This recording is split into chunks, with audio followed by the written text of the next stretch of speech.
Primeiramente, agradecendo aqui a presença de todos os colegas e lembrando que a gente está com uma reunião híbrida, então para o nosso colega Silva, né?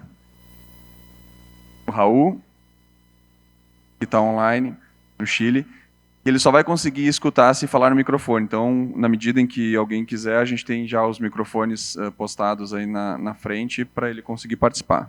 Raul, você nos ouve bem? Ok.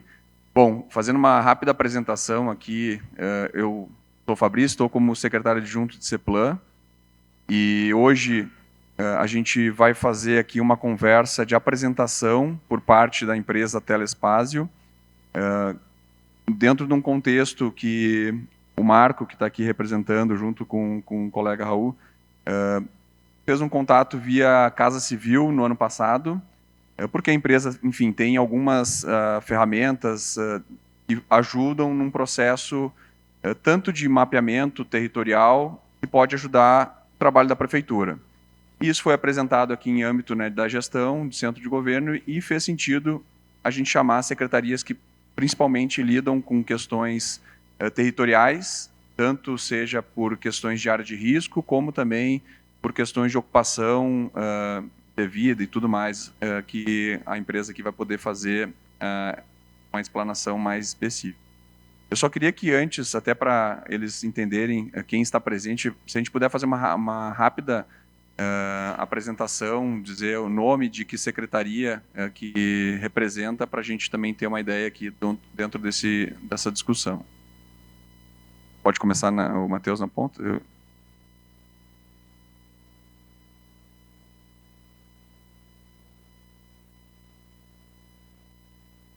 Alô. Boa tarde. Sou o Matheus, do Planejamento da CIURB. Boa tarde, eu sou a Nathalie, também do Planejamento da CIURB, atuo no PMRR. Boa tarde, eu sou a Aline, estou na Secretaria de Planejamento, também fazendo acompanhamento do PMRR. Boa tarde a todas, todos. Sou Gabriel, sou planejador territorial, sou alocado aqui na CEPLAN, na Secretaria de Planejamento, e estou na Coordenadoria de Planejamento, Monitoramento e Avaliação. Boa tarde, eu sou a Maria Eduarda, sou estudante de Geografia e sou estagiária na PMA. Valdson, assessor da Secretaria do Verde e do Meio Ambiente e na Coordenação de Gestão de Parques e Biodiversidade. Murilo Silva, coordenador de acompanhamento de fluxos e operações urbanas, e a gente acompanha um plano municipal de redução de riscos também. Boa tarde, meu nome é Maria Tereza Fidelio, sou secretária executiva do programa Mananciais. Boa tarde a todos, sou Marco Montrazzi, eu sou gerente comercial da área de Geoinformation da Telespazio Brasil. Já fiz a apresentação.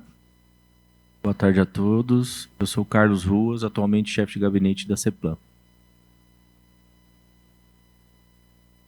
Boa tarde a todos, meu nome é Paulo Leite Júnior, eu estou como chefe de gabinete de SMU. Boa tarde, meu nome é Thaís, eu sou da Divisão de Prevenção da Defesa Civil aqui na cidade. Boa tarde, meu nome é Daiane, eu sou diretora da Divisão de Resposta da Defesa Civil da SMSU. Boa tarde, gente. Eu sou o Rodney, eu trabalho aqui em CEPLAN, na Coordenadoria de Acompanhamento de Fundos, Operações Urbanas, e como o Murilo trouxe, a gente acompanha também o PMRR e captação de recursos. Perfeito. Raul, com você? Olá, boa tarde a todos. Meu nome é Raul Silva, eu sou gerente de pré-venda da área de informação da Telespazio Brasil e atuo não somente no Brasil, como também em outros países da América Latina. Perfeito, gente. Bom, num aspecto aqui de contexto, a reunião foi marcada para 2 horas. Eu tenho certeza que a gente não vai utilizar as 2 horas, então até para vocês se programarem. Eu acho que a apresentação, depois o Marco até pode contar mais ou menos como vai ser, mas a ideia é a gente não necessariamente precisar dessas 2 horas. A gente vai ter eu vou ter uma outra reunião aqui da junta orçamentária. Eu, daqui uns 15 minutinhos, vou ter que me afastar. Peço a gentileza, mas a equipe aqui vai estar representando também do que dá. E E bom, a gente vai partir de pronto já para a apresentação, Marco, e eu não sei aí como você prefere, se as pessoas anotem as dúvidas ou já faça a pergunta na hora em que surgir. Acho que podemos... Eu vou fazer uma pequena introdução. Geralmente, não sei o que você acha, mas... quando a gente apresenta de uma forma muito livre, a forma que nós gostamos é poder interagir, aprofundar. Eu acredito também que 2 horas vamos conseguir menos isso para poder tirar as dúvidas.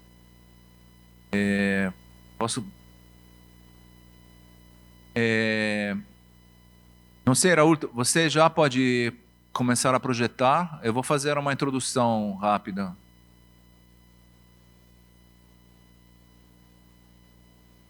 Tá bom. Então, a interação com a Secretaria aconteceu como falou o secretário, alguns meses atrás. A experiência que nós temos de vários projetos. A Telespazio faz parte de um grupo que nasceu na Itália, mas é um grupo multinacional agora.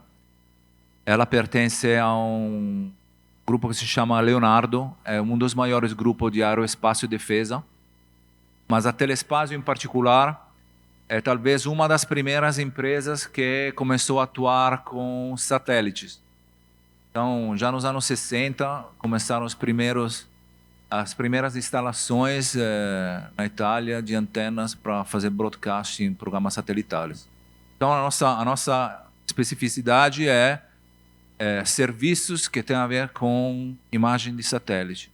Então, poder ter esses insumos que vêm de cima para poder, através de dados, poder auxiliar todas as problemáticas que acontecem no território, né? Então, por causa dessa longa experiência, tivemos vários projetos. Alguns deles, talvez vocês conheçam, são projetos também internacionais, como Copérnicus, que quando tem problemas no mundo inteiro é ativado, né? O centro, praticamente, de gerenciamento que recebe e que elabora todos os RIPOS do Copérnicus fica lá em Roma, um do centro, na Telespazio. Então, temos bastante experiência. Essa experiência é, evidentemente, utilizada em todos os outros países, entre os quais o Brasil. Essa é um pouco a presença do nosso grupo. Então, na Europa, basicamente, mas tem também uma Telespazio Latam. Então, somos presentes no Brasil, na Argentina, Chile, Peru, Colômbia e Costa Rica. Pode passar, Raul. Aqui a nossa presença, temos o nosso headquarter no Rio de Janeiro, no centro, né, na área do porto. Ok?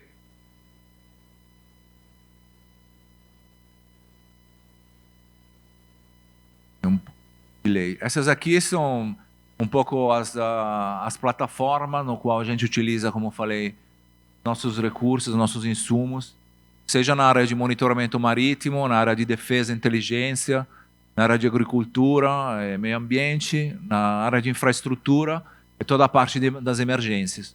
Então, aquilo que apresentamos, sendo que tivemos algumas experiências, seja no Rio de Janeiro, mas também com outros estados no Brasil.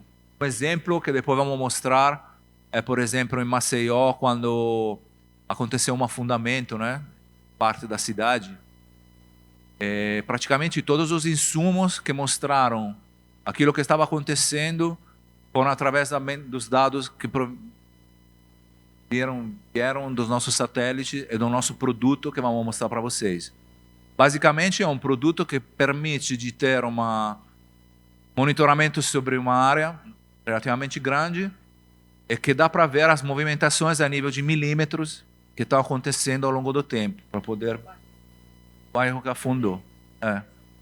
E a gente conseguiu identificar exatamente as áreas onde estava acontecendo a maior, vamos dizer, o maior problema, as habitações, as casas que começaram a trincar todos auxílio à Defesa Civil também para os deslocamentos da população. Enfim, tudo isso foi auxiliado, não foi a primeira e única ferramenta, mas foi uma ferramenta que auxiliou muito a poder ajudar a resolver aquele problema. Enfim, era só para dar uma cena a uma possível utilização que achamos interessante para propor para vocês.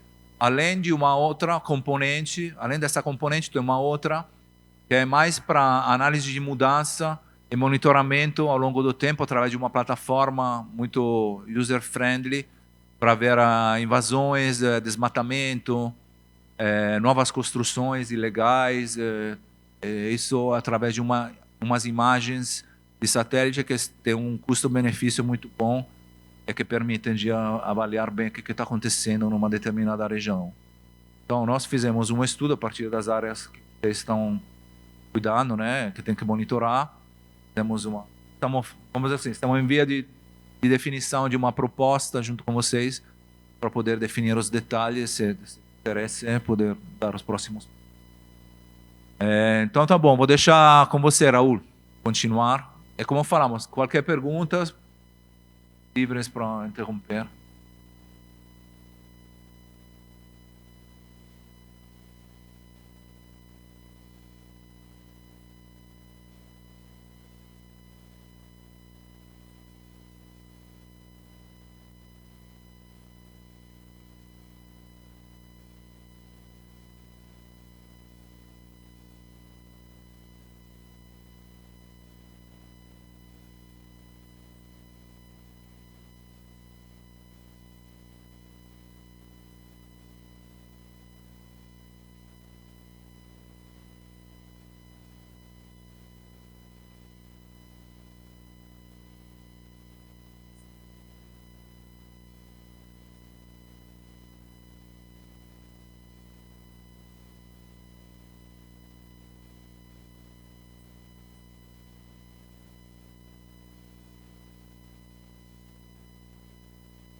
Banda L, um comprimento de onda de 21 centímetros, com Sentinel banda C, satélite da União Europeia. Justamente o projeto que estamos propondo para São Paulo é com base em banda C, principalmente devido ao tamanho da imagem, que é bem grande, que é de acordo ao território que necessita ser monitorado, e por outro lado que existe um acervo de imagens, uma série histórica de imagens que permite fazer as análises que são necessárias. Em no que diz respeito às imagens ópticas, nós trabalhamos com Satellogic, com Spacewheel, ambas constelações ópticas de alta resolução espacial. Satellogic são imagens máximas 50 centímetros, justamente aqui nós estamos propondo para o monitoramento de mudança. A Spacewheel é abaixo do meio metro, né? São imagens que vão entre 30 centímetros e 50 centímetros. E temos também imagens do Goktur, e trabalhamos também com Sentinel-2. Como eu tinha mencionado, um dos nossos principais assets é a constelação Cosmos Skymed, hoje composta por 5 satélites. É uma constelação italiana, gerenciada pela Telespácio. Hoje por hoje, ele é um dos principais sistemas radares disponíveis hoje no mundo, com a tecnologia mais avançada. Nós trabalhamos também com Sentinel, como já mencionei. Esse vai ser também o core, né, a principal fonte de informação para a proposta que nós estamos realizando. Ele trabalha em banda C, né, um comprimento de onda em torno de 5 centímetros. e uma resolução espacial aí que pode variar entre 3 e 20 metros em pixel. Depois, as imagens satélicas, como eu já tinha mencionado antes, são imagens que trabalham na faixa de 250 centímetros. Nativamente, é uma imagem que ela é coletada em 70 centímetros e, por algoritmo de super resolução, ela alcança um poder de resolutivo de 50 centímetros. Ele é composto por... Sim? Desculpa. Não sei se estão familiarizados com as imagens de satélite. No início, a gente quis fazer um resumo um pouco dos insumos, né? Para vocês ter noção do que vamos utilizar depois, para mostrar depois como serão os produtos, tá bom? Perfeitamente. Justamente isso, estes são os insumos principais para as aplicações que estamos propondo. Como eu estava mencionando aqui, a Siemens Satellogic é uma constelação americana, originalmente argentina, que de altíssima performance, com excelente relação custo-benefício. Elas são bandas multiespectrais, tem a faixa do visível, vermelho, verde e azul, e infravermelho próximo, todas com igual resolução espacial, como eu mencionei, 70 centímetros, e podem ser levadas até 50 centímetros com pós-processamento digital.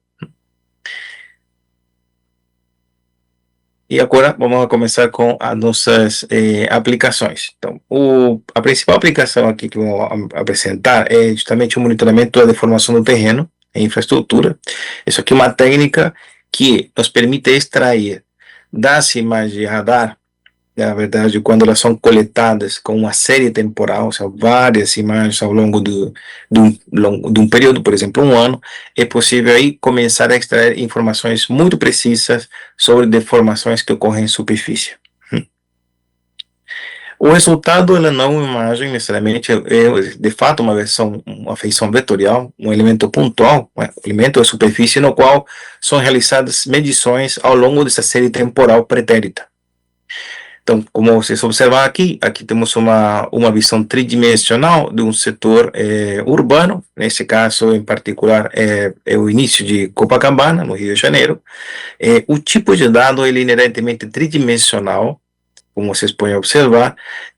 Nós gostamos também de chamar ele de quadridimensional, porque junto com a posição geográfica do cada elemento, acompanha também nele a série temporal das evoluções das deformações, ou seja, medidas das deformações realizadas ao longo de 12 meses, por exemplo, ou mais tempo, o qual nos permite, por exemplo, simbolizar com cores estes elementos em superfície, indicando o grau de velocidade ao qual ele está se deformando.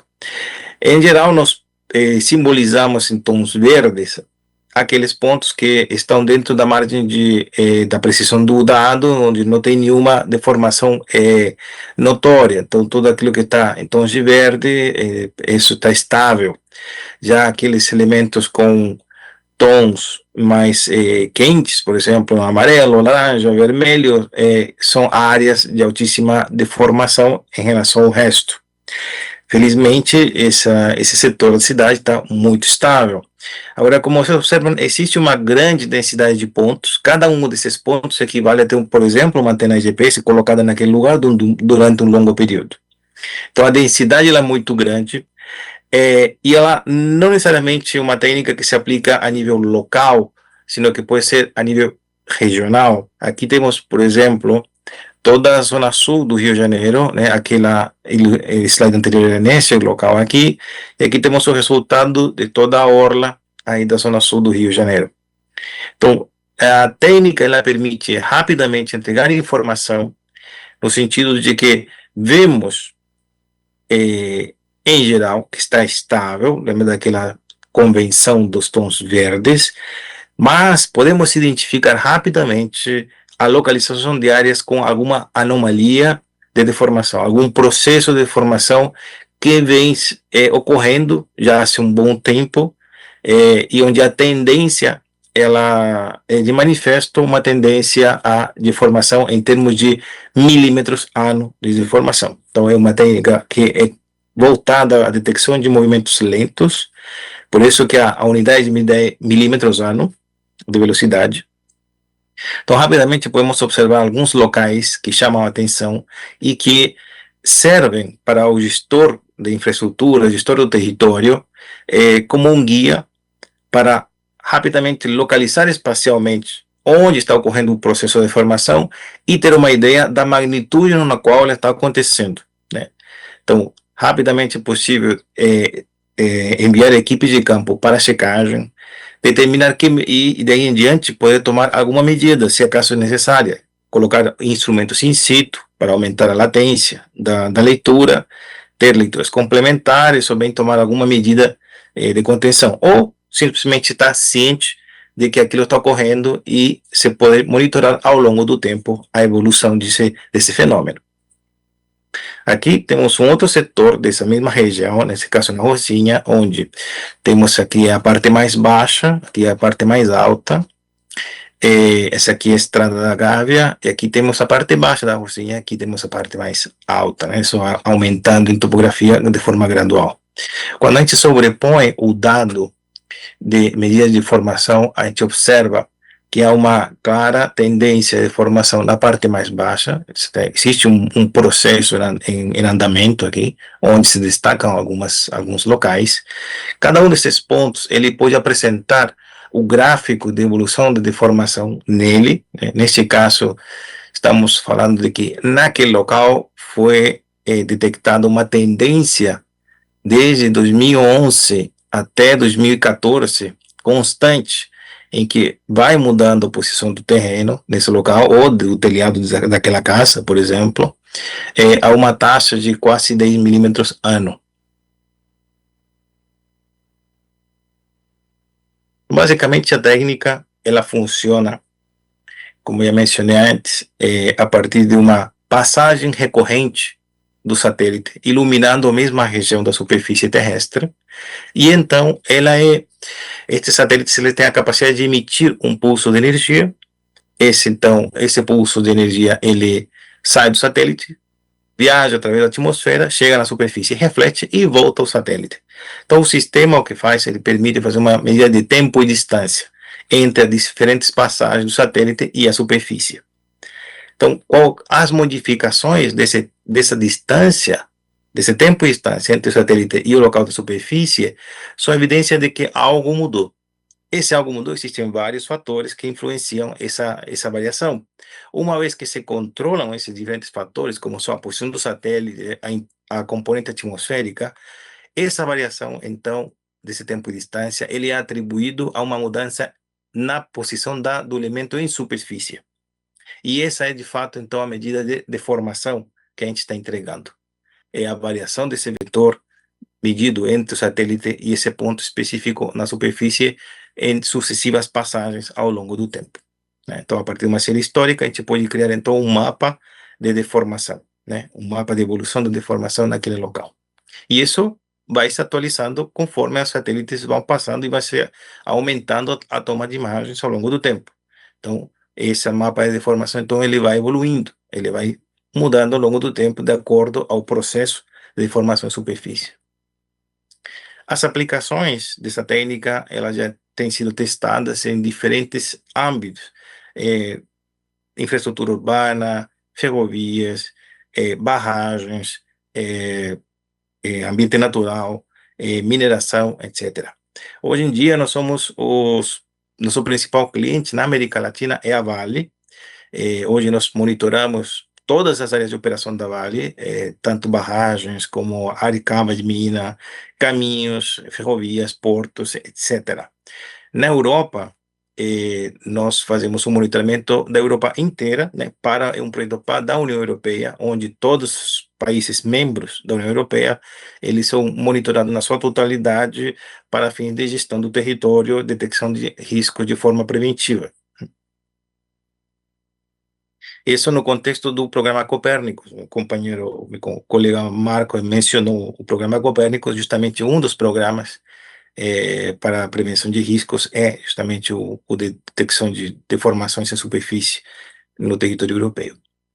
Aqui temos um exemplo, por exemplo, na Inglaterra, Aqui temos uma imagem óptica de fundo e vou sobrepor aqui o traçado de uma linha de metrô subterrânea que foi construída. E, posteriormente, se encomendou, então, o mapa de formação para ver como que está a cidade, e foi evidenciado que, justamente, seguindo exatamente o traçado do metrô, se observa uma anomalia de deformação nesse setor. Isso foi uma consequência do processo construtivo da linha, né, em que houve, de fato, um afundamento, né, do substrato superficial da cidade nesse setor, e que, em alguns casos, ele apresenta riscos não somente exatamente onde passa a linha, sino que existe um reflexo, né, um impacto nas áreas adjacentes dessa linha, onde tem casas, onde tem edifícios, etc. Então, isso se monitora com bastante atenção para ver se isso se torna chega em alguma fase aguda em alguns setores. De fato, aqui vemos que há alguns setores que são mais intensos em sua deformação. Eles correspondem, num dos casos, corresponde a uma das estações de metrô. No outro, não exatamente, é uma área de parque. Aqui podemos passar uma outra aplicação. Aqui temos uma perspectiva desse mesmo dado já na área urbana. Vemos como a urbe, basicamente, ela está estável na sua totalidade, felizmente. Aqui temos um caso no Brasil, como já comentou Marco, um caso muito importante, muito emblemático, no qual a gente deu apoio, tanto à CPRM como à Defesa Civil, para poder determinar qual era o processo que estava ocorrendo em Maceió, uma vez que começaram a haver evidências em superfície de quebra de casas, quebrar trincas em paredes, em pisos, nas ruas.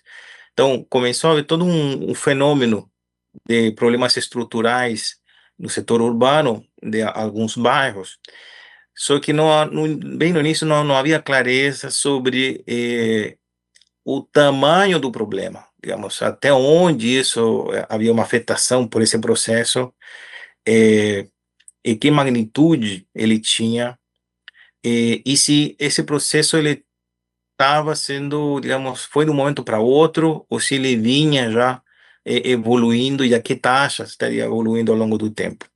Então, nós contribuímos com análise histórica em cima de Maceió, e efetivamente verificamos que de muitos anos antes já havia começado o processo de formação, e esse processo de formação ele ficou muito localizado, como vocês podem observar aqui nessa mancha vermelha, que marca o ponto de maior deformação.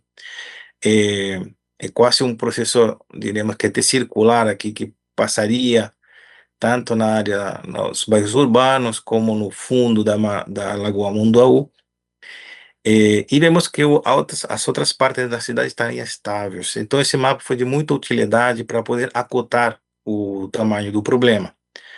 Depois, com isso, foram feitos cruzamentos com os dados em subsuperfície fornecidos pela Braskem, que é a extratora de salgema, a 1,5 km de profundidade, e justamente as principais cavernas que sobram a partir do processo extrativo, né, do sal, se localizam bem abaixo desse local, né, projetados em profundidade. Aqui temos um exemplo de um dos pontos onde vemos todo o perfil de formação desde 2006 até 2009.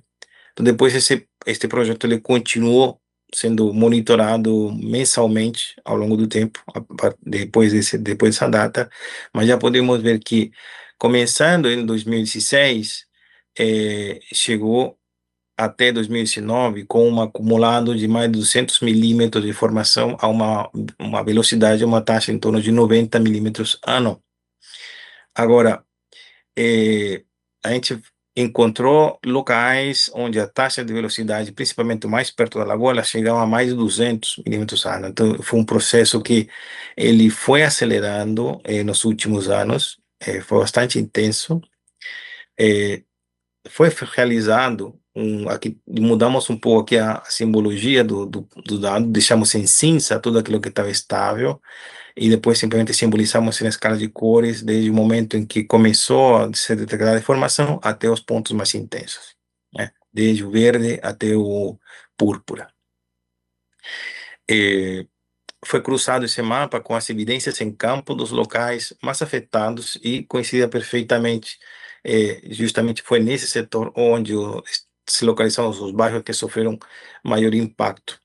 E uma descoberta muito interessante que a grande quantidade dos imóveis que sofreram impactos fortes, trincas e ruas com problemas, se deram exatamente no eixo de contato entre a área estável e a instável. Não necessariamente na área de maior deformação, como é a parte baixa aqui, mas sim justamente nesse eixo de contato. Aí que esse gráfico, aqui, essa ilustração, ela mostra justamente esse processo. Então, o processo de subsidência, que curiosamente ele está afundando quase que todo mundo junto, e por isso que não havia um ponto de estresse tão alto como na área de contato, dado por esse eixo aqui indicado. Por outro lado, temos um dado muito interessante, são perfis da evolução da deformação ano a ano ao longo deste outro perfil. Então, foi escolhido uma rua, aqui, um eixo de rua, dado por esse perfil aqui, e o dado ao longo do tempo, ele foi gerado um perfil, e deu justamente esta evolução da deformação ao longo desse terreno. Então, foi um projeto muito rico em termos de exploração da capacidade dessa técnica, pelo fato de ser uma técnica que ela é voltada à leitura de movimentos muito lentos, ela é essencialmente uma metodologia preventiva de medição. Ela, no momento do colapso, de fato, ela já nem entrega a leitura, porque já sai da escala. Ela só entrega a leitura quando ainda são mantidas certas características estruturais do elemento que está sendo observado.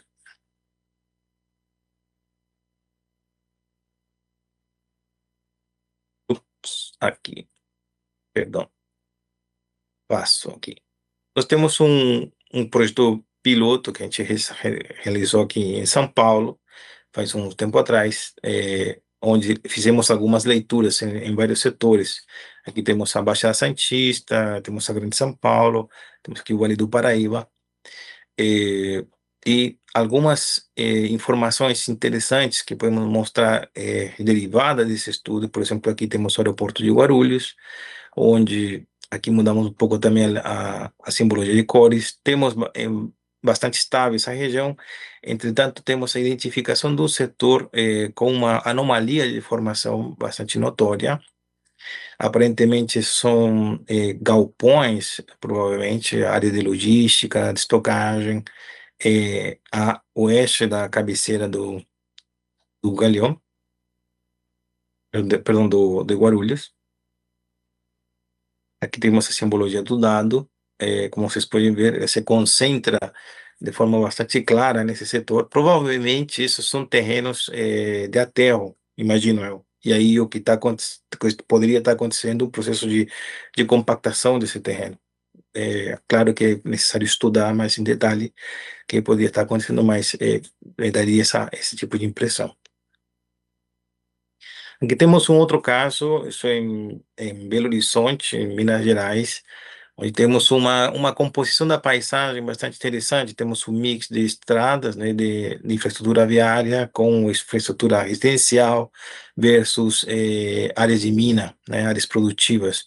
Então, o dado nesse setor, ele justamente mostra como existe o esperado nas áreas produtivas, bastante instabilidade, áreas estáveis, mais afastadas, porém, vemos como a infraestrutura viária ela está afetada, sim, apresenta um processo de deformação importante justamente nessa região aqui, né? Algo que pode levar a tomar cuidado, bem como esta área de pequena área residencial que se encontra bem próximo aqui da rodovia.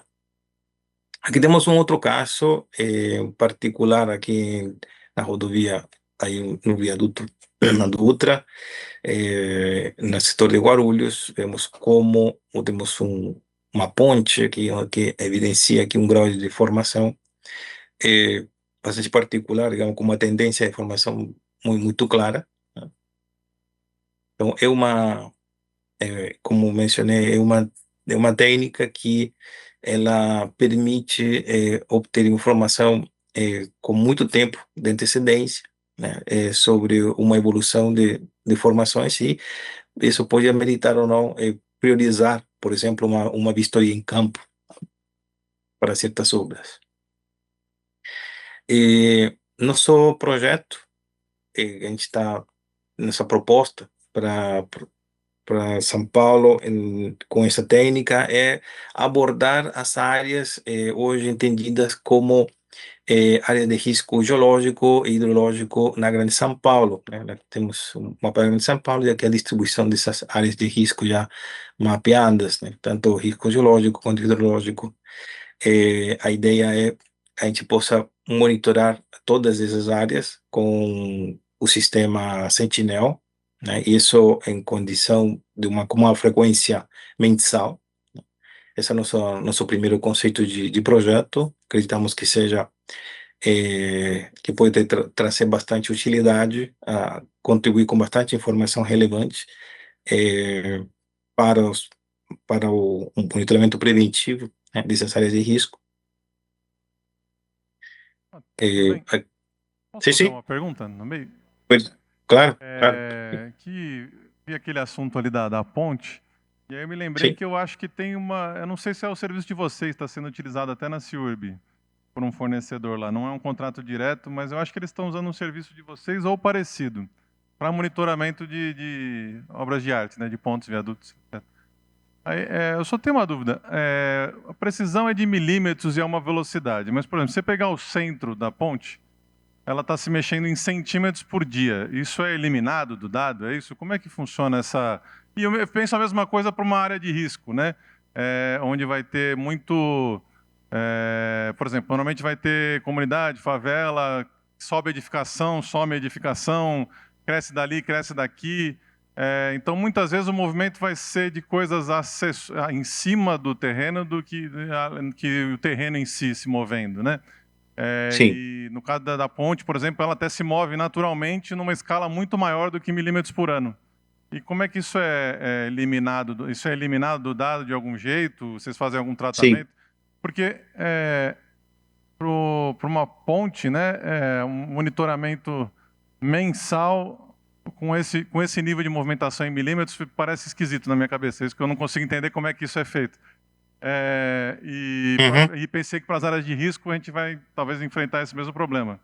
Se eu corto uma árvore, por exemplo, mesmo que não seja a parte da... Vamos pensar que é uma vegetação, né?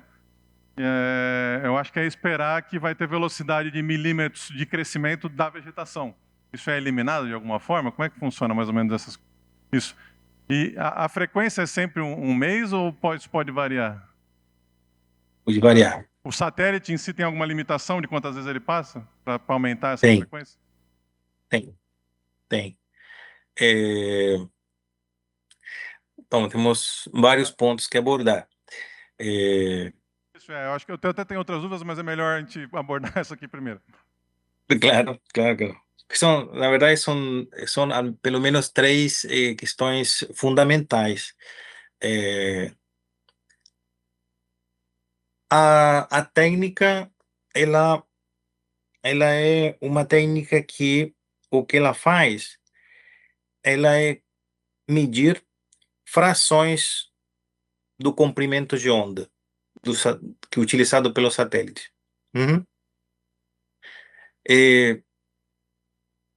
Quando a fração é muito grande,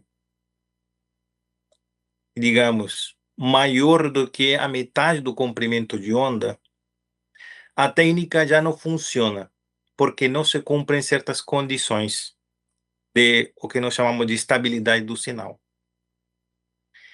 No caso da banda X, por exemplo, estamos falando de 3 centímetros.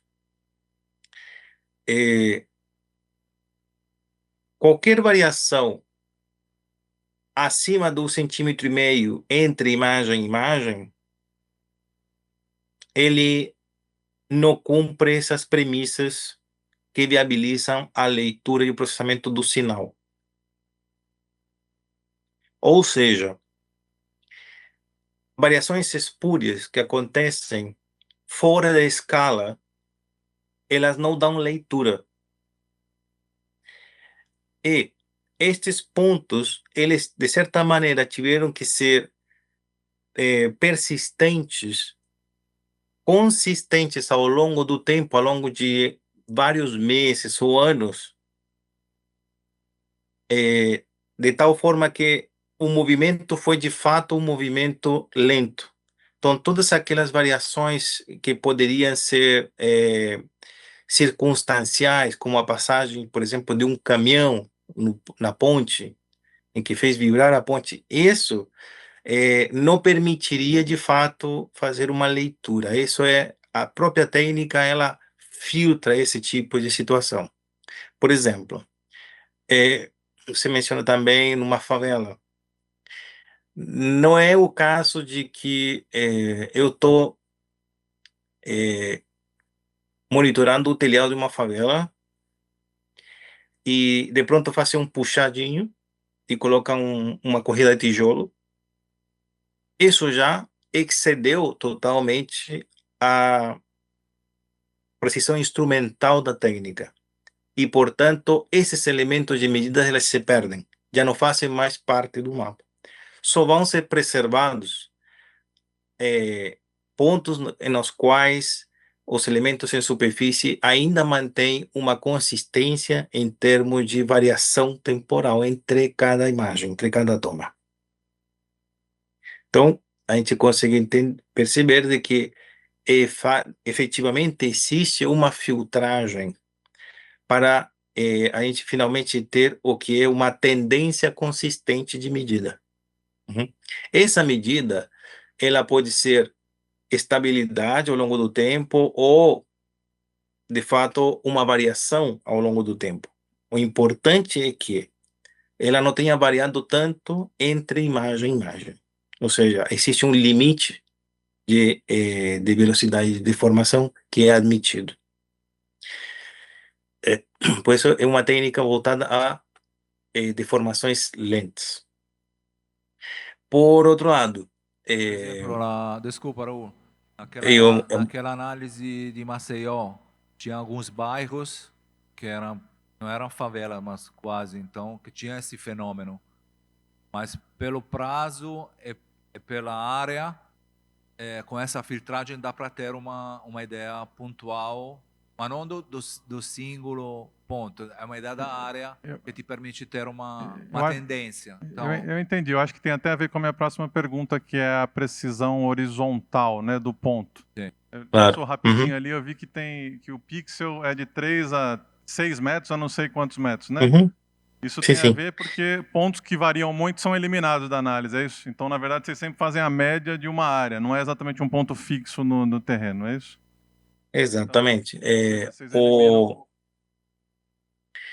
Se a gente observar bem, nos exemplos anteriores, não se trata de uma grade regular de pontos. É uma grade regular porque aqueles pontos ou aqueles elementos de superfície que têm essas condições de resposta estável ao longo do tempo, eles são descobertos somente a posteriori, não a priori. Então, a gente não estabelece a priori uma grade fixa de medidas, porque a gente não sabe onde vai ter medidas de qualidade a priori, só sabe a posteriori. Sim, entendi. E aí o resultado é que cada ponto ali representa uma área de quanto, mais ou menos? Que estava escrito em algum Exatamente. slide, eu acho. Sim, depende do satélite. E aí vamos concatenar com a tua outra pergunta. Digamos, tudo depende em termos de frequência temporal. Cada satélite tem uma frequência temporal característica entre cada passagem do satélite. Bem como cada satélite tem nas suas imagens características de tamanho de pixel, por chamá-lo assim. Tamanho de pixel e também comprimento de onda. Por exemplo, eu mencionei que o Cosmos KM trabalha com banda X, 3 centímetros, portanto, a variação máxima entre imagem e imagem, para ser possível, tem que ser no máximo 1,5 centímetros. Mas se você trabalhar com banda C, por exemplo, são 5 centímetros, aí aumenta um pouco. Se trabalhar com banda L, por outro lado, que são 23 centímetros de comprimento de onda, aí é muito mais tolerante a possibilidade de medir. Da mesma maneira, é o tamanho e a ambiguidade do posicionamento no plano, no XY. No caso do Cosmos Skymet, a ambiguidade da posição da medida, mas não a ambiguidade da medida, sino que a posição dela, ela é em torno de 1,5 metro, na direção norte-sul, leste-oeste, né? Nos dois eixos. No caso do Sentinel, essa ambiguidade está em torno de entre 7 e 9 metros. E isso sim tem uma relação com com a célula de resolução, ou pixel, com a qual você trabalha, né? Com a máxima célula de resolução que você consegue para cada satélite. Eu acho que tem mais alguma pergunta ou falta alguma?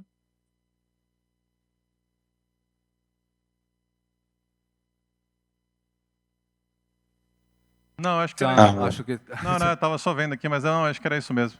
Tá.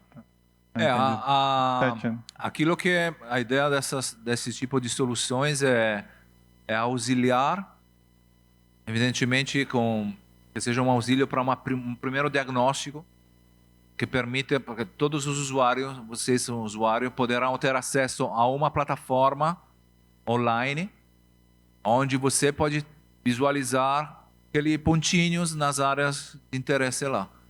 E você pode clicar em cada ponto, se tem um vermelho, um amarelo, um verde, para saber qual foi o andamento temporal segundo a frequência que iremos estabelecer. Então, para dar essa macrovisão no tempo que vocês quiserem. Claro que depois precisará ter outras, sei lá, equipe de campo, outras coisas que podem auxiliar depois a ir e focar qual é a origem do problema, né? Mas essa aqui te dá um diagnóstico daquela região mais imediato. O que você acabou de falar tem até um exemplo. Essas perguntas vêm um pouco também dessa visita que a gente, do pessoal que está utilizando dados ou de vocês ou parecido lá na CIURB para monitorar as pontes. E aí um dos exemplos que eles deram, né, e eles têm equipe de campo também, é que apareceu lá um vermelho, né? Acho que a frequência deles era de mês ou 3 meses, sei lá, entre as imagens. E apareceu lá um vermelho, né? E aí era meio que no encontro de um viaduto aqui perto, até, inclusive.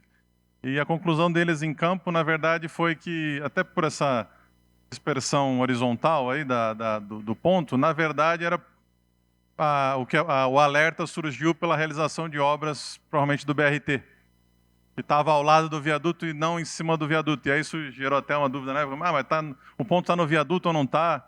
Acho que essa questão, de certa forma, o dado vem, né, dá o alerta, mas você acabou de falar, às vezes é necessário equipe em campo lá para ver se está relacionado ou não está, né? Etc. Que foi mais ou menos, acho que o que aconteceu lá e um pouco porque gerou minhas dúvidas aqui para entender melhor como é que funcionava. Obrigado. Não, exatamente. Ele é um primeiro diagnóstico, é uma grande, digamos, ele é um grande input, o primeiro input para entender o que está acontecendo regionalmente, com alto nível de qualidade. E ele em si, ele é um dado que não pretende, na verdade, substituir uma visita a campo para checagem daqueles locais ou instrumentação adicional para locais específicos que sejam mais críticos. Ele é, na verdade, mais um instrumento, mais uma ferramenta como comentar para vocês, a gente oferece esse serviço para a Vale, a gente presta esse serviço e eles utilizam ele justamente dessa maneira. Eles têm instrumentações de todos os tipos, em quase todas as infraestruturas que eles têm, porém, claro, os instrumentos eles não são infinitos, mas tem muitas mais infraestruturas que o monitorador que instrumentos, e este recurso é aquele que norteia as primeiras tomar decisão de onde enviar uma brigada de campo para checar se é necessário colocar uma instrumentação naquele local ou não, por exemplo. É um primeiro norteador sobre isso. E, além disso, tem uma qualidade interessante. É que qualquer instrumento, você precisa escolher, né, precisa tomar uma decisão de onde você coloca para medir aquele local. Quanto que esta técnica, ela te permite, ela não tem necessariamente esse compromisso. É uma técnica que te permite descobrir, sem nenhum conhecimento a priori, sem nenhuma decisão a priori, descobrir somente a posteriori, onde existe um processo de deformação que você talvez não fazia nem ideia. E justamente essa é uma outra coisa que com a Vale ela tem descoberto, é que muitos processos que eles não, em muitos locais onde eles não imaginavam, não sabiam da existência de processos de deformação, eles vão e descobrem com esta técnica. Então, e sobre a frequência temporal, como você bem mencionou, a frequência temporal, ela basicamente é uma decisão em função da quantidade mínima de imagens que se tem para gerar os resultados e que torna o projeto viável em termos de informação e em termos de budget, em termos de custo. Por exemplo, as imagens do Cosmo, elas podem ser em torno de 10 imagens por mês, com diferentes frequências durante um mês. Mas, sendo que estes são uma técnica para movimentos lentos, talvez utilizar tantas imagens para medir essa deformação ao longo do mês, ela não traga tanta informação entre imagem e imagem, e a taxa de mudança seja muito pequena. Então, nesse caso, você trabalha com uma quantia menor de imagens, onde compensa, né, ter a informação de cada imaginamento. No caso do Sentinel, ele entrega mais ou menos 2 a 3 imagens mês. Então, normalmente tem se convencionado que um bom equilíbrio de custo-benefício nos projetos é que a cada mês sejam processadas as imagens coletadas durante exatamente o mês que acaba de passar. Então, ao longo desse mês, foram coletadas 2 imagens, 3 imagens. Então, ao final desse mês, eu vou e processo essas imagens, junto com toda a série histórica precedente, e entrego, sei lá, em 20 dias, o status da deformação a partir desse conjunto de imagens. E no mês seguinte, agrego as novas imagens, a série temporal, que foram coletadas naquele mês, e entrego um novo mapa atualizado com as deformações. Existem outros regimes mais, digamos, mais espaçados, por exemplo, a cada 2 meses, a cada 3 meses, entregar um novo mapa atualizado de imagens. Isso não significa que o satélite está coletando somente a cada 3 meses ou a cada 2 meses, não. O satélite ele continua a coletar com uma taxa mais ou menos estável de quantidade de imagens por mês. O que é feito é que o processamento ele é feito a cada certo tempo de forma pré-definida, né, por uma decisão de projeto. Então, o mesmo satélite vai passar várias vezes por mês, todo mês, e a partir disso eu posso fazer mapas a cada mês, ou mapas a cada 3 meses, a cada 6 meses, e assim. Depende muito da necessidade do cliente, depende muito das velocidades de informação que estão na área. E assim, essa é mais ou menos a dinâmica que existe entre coleta de imagens versus atualização dos mapas de informação. Eles não necessariamente caminham na mesma frequência temporal.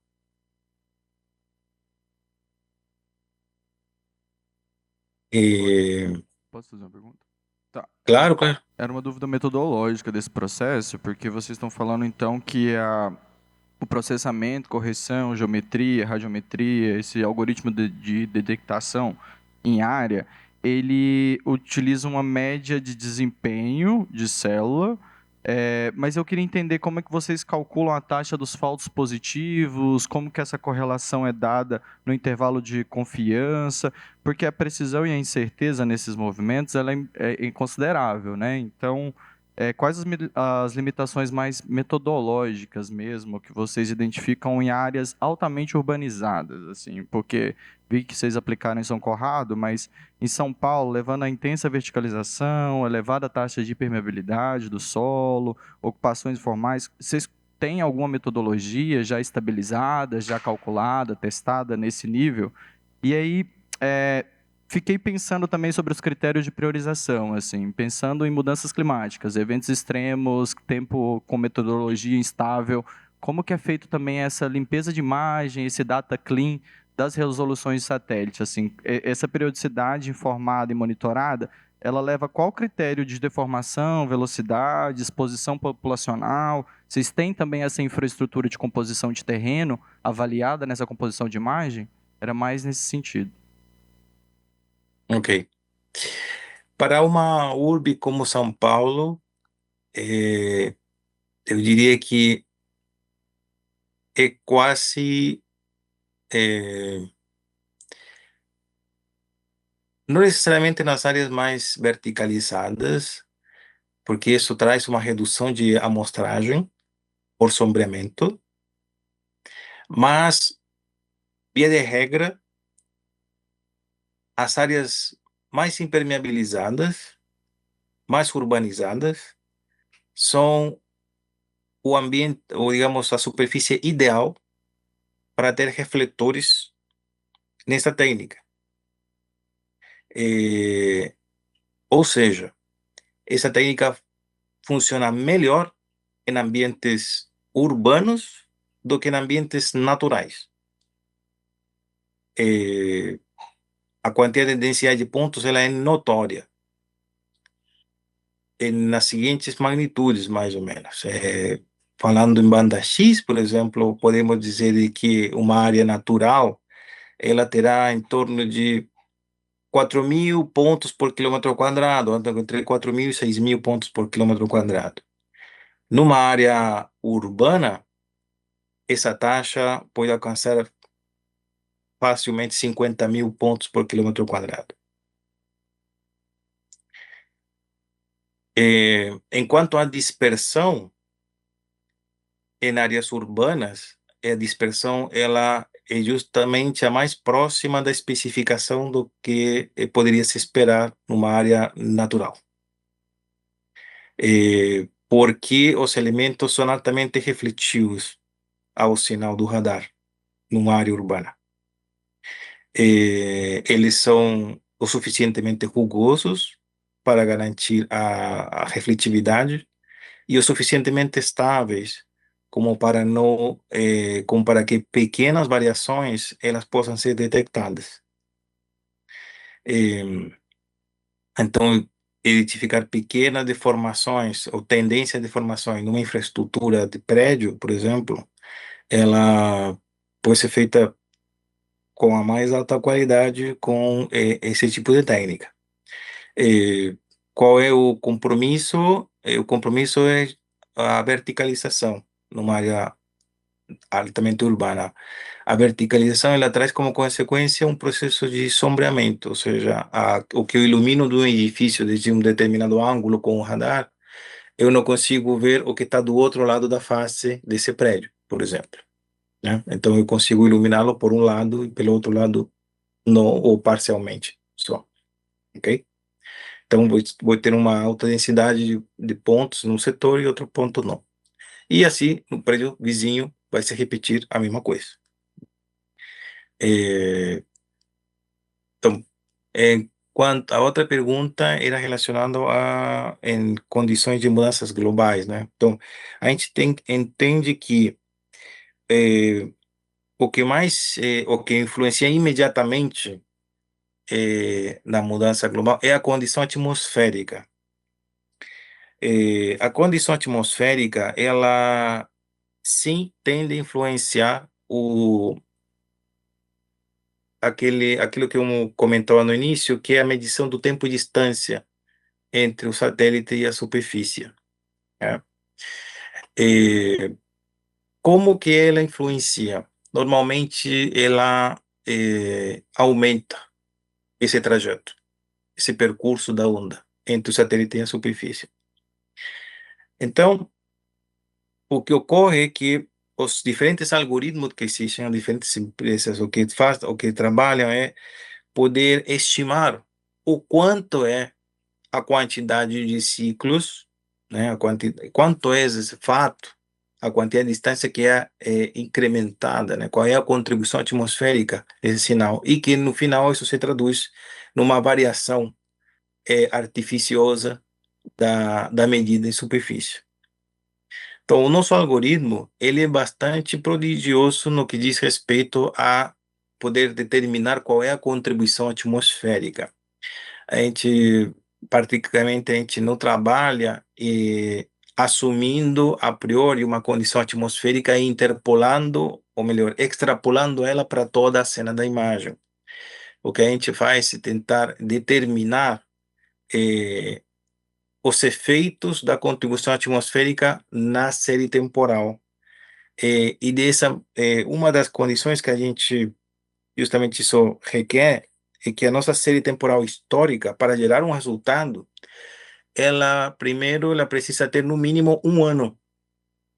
Uma certa quantidade de imagens históricas, por exemplo, 30, pode ser menos, pode ser mais, pode ser muito mais, mas o que importa é que essas imagens, essa série temporal esteja distribuído no mínimo em 1 ano calendário.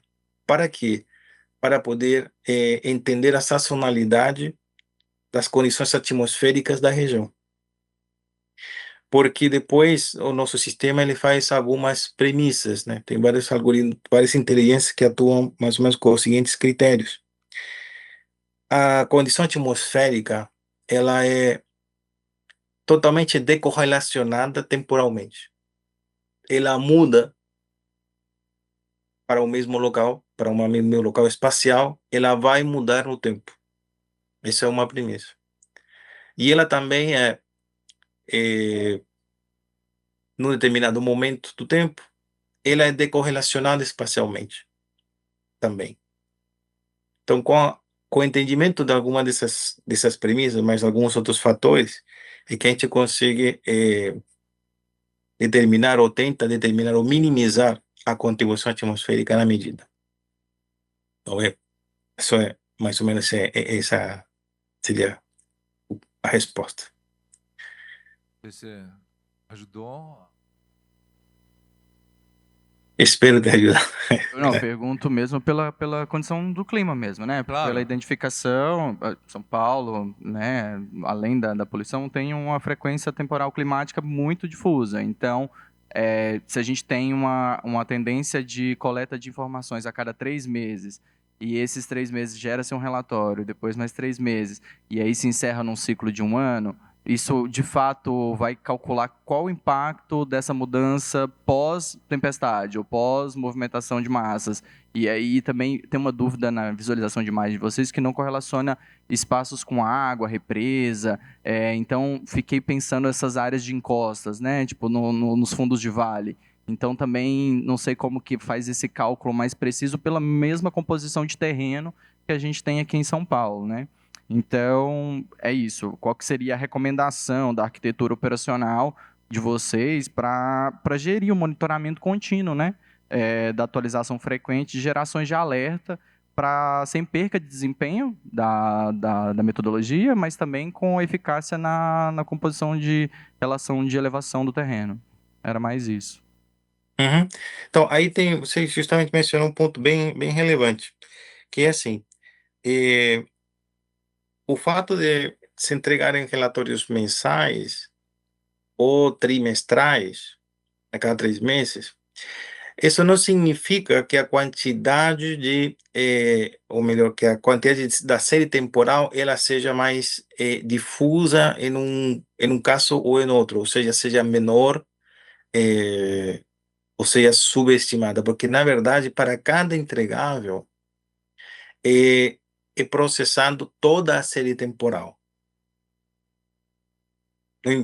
Ou seja, a quantidade de imagens e o período histórico que vai ser contemplado num entregável, num mapa de informação, ele tem coincidência com o seguinte: não é que a gente só vai coletar uma imagem daqui a 3 meses, sino que existe uma frequência de coleta de imagens mais ou menos estáveis, vamos supor 3 imagens mês, independentemente se a entrega dos mapas de informação são feitos a cada mês ou a cada 6 meses.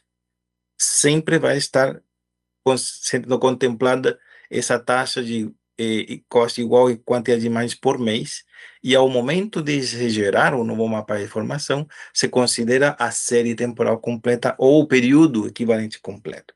Por exemplo, uma janela móvel de 12 meses. E isso é o que mais ou menos dá a garantia ou permite fazer convergir que as contribuições atmosféricas que foram minimizadas num caso, num entregável, são também minimizadas no outro caso. Ou seja, também esclareceu mais alguma coisa aí. Uma coisa, Raul, bom, ele é a parte técnica, né? Então, mas pela experiência que nós vimos, que eu vi, assim, vocês têm que cuidar de uma área enorme, né? Se você quer uma ferramenta que olhe e te mande pontualmente quando acontece um evento, uma movimentação milimétrica, com satélites, então monitorando a área enorme assim, precisaria um budget, um orçamento bilionário. Então, o que nós identificamos? Que, primeiro, monitorar a tendência que tem uma área. Por exemplo, tem um evento consistente, né? Um evento, uma tempestade, um evento, como é que se fala? Abrupto. Isso vai ter um impacto. Talvez o evento que vai acontecer uma semana ou 10 dias depois vai gerar naquele território uma tendência que esse sistema vai te mostrar. Mas assim, ao longo do tempo. Se você quer uma coisa pontual, deveria ter um sistema, um sensor que você pode aplicar. Tem técnica, tem coisas que se pode fazer, mas numa extensão tão grande, ninguém consegue utilizar. Então, nós vimos que esse sistema te permite ter exatamente uma visão daquilo que está acontecendo tendencialmente naquelas regiões e dando um alerta que tem alguma coisa lá para você focar. Aí, pensar em como auxiliar aquela área de uma forma diferente. Mas, então, essa seria... isso te permite gastar o relacionamento, o custo-benefício vai ser muito, como vocês poderão ver, utilizando esse sistema, vai ser viável. Não sei se Sim, você acho deu para que entender. eu acho que o Marco tocou no ponto crucial da característica dessa técnica, que é a forma de interpretar corretamente os gráficos, as séries históricas em cada ponto, quando você recebe um mapa de informação, é observar a tendência histórica. As mudanças entre imagem e imagem, as mudanças instantâneas, poderíamos dizer assim, é que se você vai na lupa, você vai ver o gráfico que parece um eletrocardiograma. Mas o que importa é a tendência que subjace essas pequenas variações.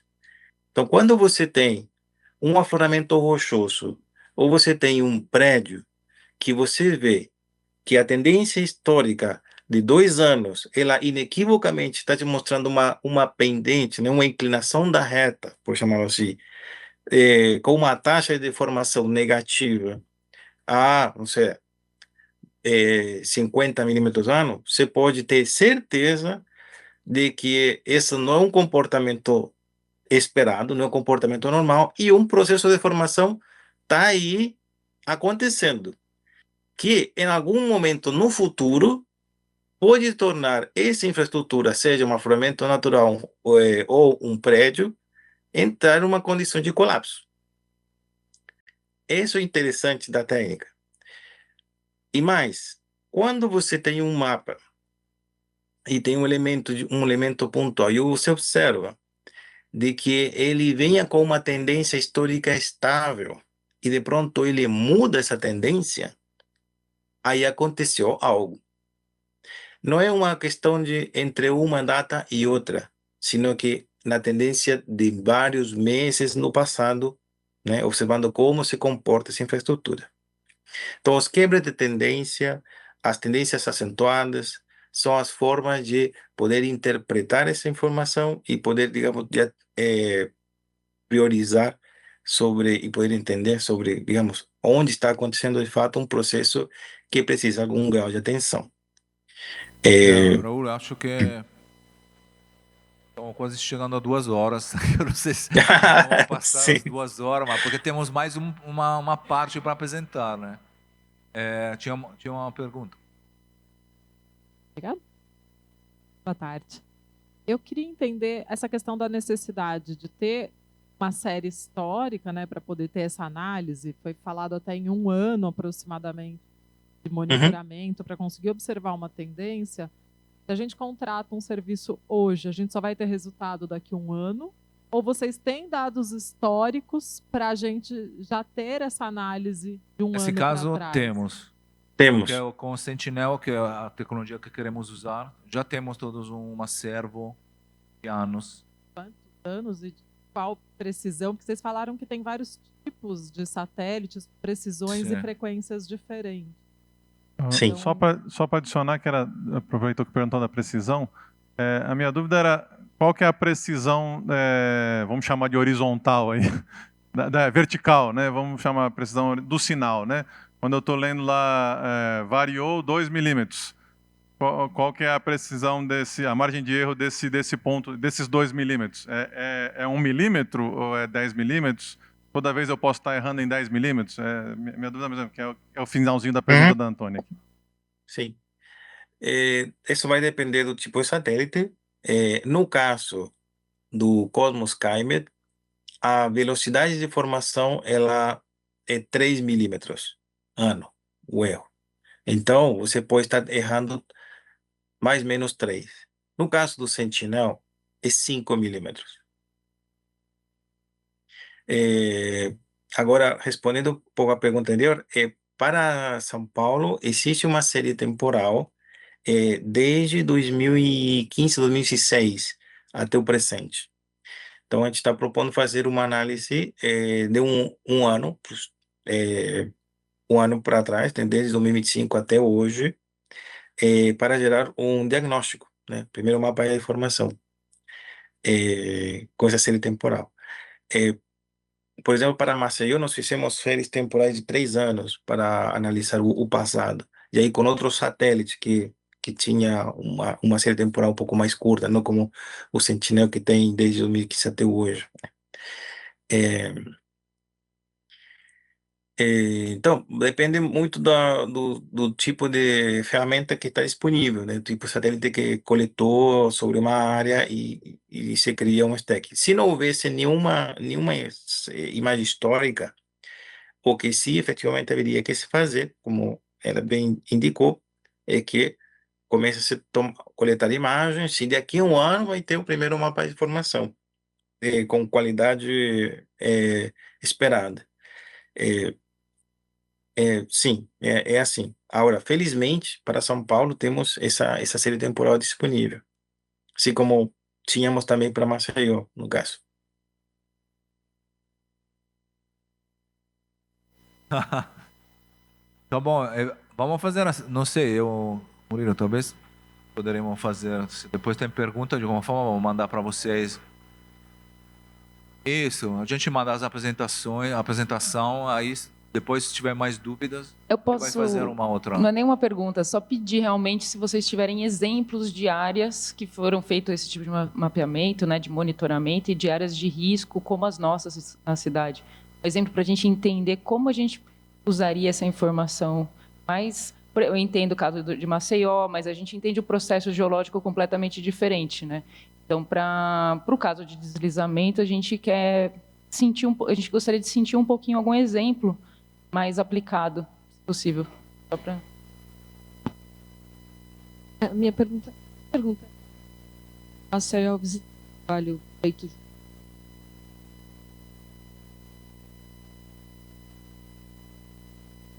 Cortou para mim um pouco, parece o áudio.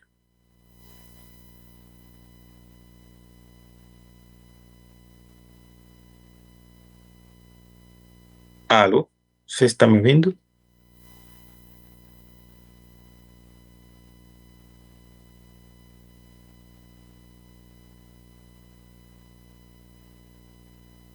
Oi? Oi. Agora sim. Ô, Marco, aí eu te escuto, mas teve um silêncio, não sei se caiu a ligação. O microfone não estava indo. Não, estou só complementando a colocação da colega da Defesa Civil. E trabalho em Maceió, eu visitei, é incrível, feito pela Defesa Civil com vocês, e tem uma junção para entender cada milímetro que se deforma, que tem um bairro inteiro ocupado, né, dessa ocupação da extração de salgema. Isso teve um impacto gigante na cidade, e ainda que não esteja falando de habitação precária, tinham várias habitações e prédios inteiros que estão sendo demolidos, e estrategicamente, para quem tem interesse no tema, recomendo visitar, porque é algo da engenharia incrível e da geologia, né? Mas acho que a pergunta é um complemento do que a nossa colega da Defesa Civil fala. Qual será a nossa necessidade? E para que a gente vai querer, qual o tipo de ocupação e qual a periodicidade, né? Ou se isso seria para áreas que têm talvez umas situações mais impactantes, que têm que ser monitoradas, ou ainda que estejam em obras, né? A gente tem uma área, Morro dos Macacos, que está em obra, e a gente fez uma reanálise que ela estava no R4 e 3 e ela desceu para um R2. Mas se não tiver um complemento dos serviços que estão ligados à própria ocupação, que aí são dos assentamentos precários, essa área volta a ser um R4. E aí a gente pediu para o especialista fazer uma recalculada, não com mapeamento do que seria as cores pelo IPT R1, 2, 3 e 4, mas uma nova avaliação em cima de algo que está andando. E para nós isso é importante, ainda que esteja andando, porque você tem um prazo da obra e monitora porque tem vidas em cima, né? Então é só um complemento em cima do que a nossa colega colocou, para que a gente precisa, qual tempo e aonde a gente aplicaria na cidade, né? Esse plano municipal de risco, qual que é o custo para a cidade. E a gente, quando vai contratar produtos, a gente tem que... Quais são as empresas que concorrem, né? Alguém tem essa notoriedade para ter algo no currículo que pensa contrato de outras empresas. Enfim, é só um apanhado geral do que foi mostrado até agora. Eu acho que vale, não sei, eu fazer um desafio aqui. Se tiver algum evento relevante, por evento eu falo uma coisa negativa, né, um deslizamento, eu acho que valeria o desafio para eles apresentar um relatório preliminar, se for possível detectar, ou se tinha algum sinal antes, né? Tem uma sugestão aí. Acho que eu posso encontrar aqui uma coisa interessante. Se você me dá um segundo, eu vou procurar aqui dentro dos meus slides, vou parar de compartilhar e volto em 2 minutos.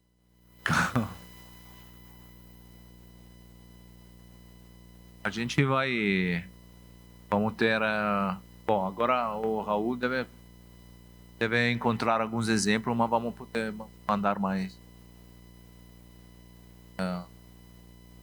casos, né, de uso dessa tecnologia, com certeza. Depois nós já fizemos um orçamento que vamos também compartilhar. E depois precisará ver isso, porque temos duas tecnologias. Hoje estamos falando agora, por enquanto, dessa parte de análise de monitoramento, formação do terreno, né? Mas tem uma outra ferramenta que nós temos, que é a análise de mudança de change detection. Então, temos empresas que fazem uma coisa, tem empresas que fazem outra. Uma empresa que fazem tudo. Por enquanto, achamos que somos só nós, mas isso, claro, que depois precisa ver o... sei lá, termo de referência, nós podemos auxiliar e depois pode lançar no mercado e se ver também quem poderia, né, oferecer esse tipo. Para interferometria tem 2 ou 3 empresas, são todas fora, né, essa tecnologia que usa também essa de satélites. De change detection tem mais empresas que podem ter uma plataforma desse. Aí depende do tipo de insumo que você quer, detalhe, nível de precisão. Tem uma assertividade maior dependendo do tipo de resolução do satélite. Raul, achou? Um momento. Estou quase. Os dados. Exato. A prefeitura iria receber esses dados como? A interoperação das informações? Pode receber através da plataforma, mas também através de FTP, você recebe os vetores, o polígono de mudança, todos os shapefile, quer dizer, qualquer tipo de formato podemos entregar para você. As imagens também, se Toda a operação fica com a prefeitura, então, com os dados da série histórica, tudo fica com a gente. Sim, com vocês. A gente geralmente assina um EULA, se chama, né? Um